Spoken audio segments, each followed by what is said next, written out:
就會示範咧點樣用呢塊肌內效貼布咧，去幫一位咧有冇長肌腱鞘炎嘅病人咧嚟去咧處理佢嗰個痛症嘅，同埋咧增強咧佢嗰個冇長肌嗰個跟腱咧嗰個支持嘅。咁咧我首先會用一塊肌內效嘅貼布啦，咁就適當嘅長度啦嚇，咁咧就由個手指公到一個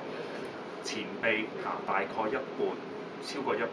前臂一半嘅長度啦，咁咧。剪一個適當嘅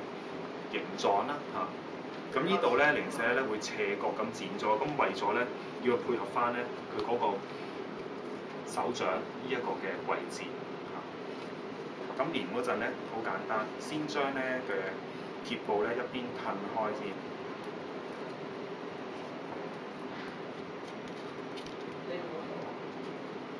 咁當我哋連呢個跟手咧睇少少。我哋咧就唔會話咧拉開呢個肌內效貼布嘅，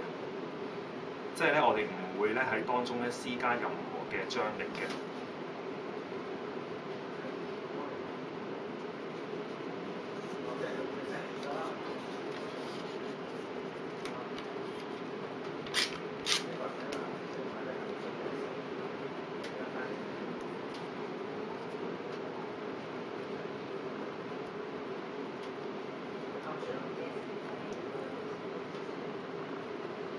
之後咧，我哋就會咧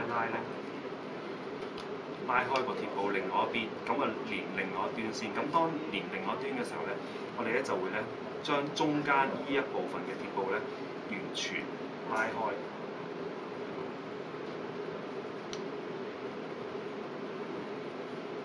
然之後咧連緊另外一端。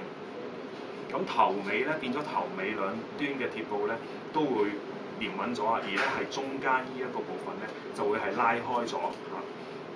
嚇，75% 至到100% 嘅張力啦。咁跟住咧，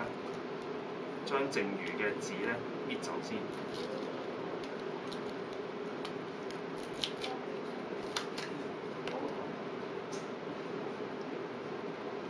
咁最後嘅過程咧就係咧，將手伸出，然之後咧就咬落。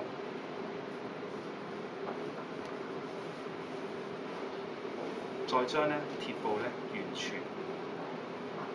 連住喺病人嘅手上邊。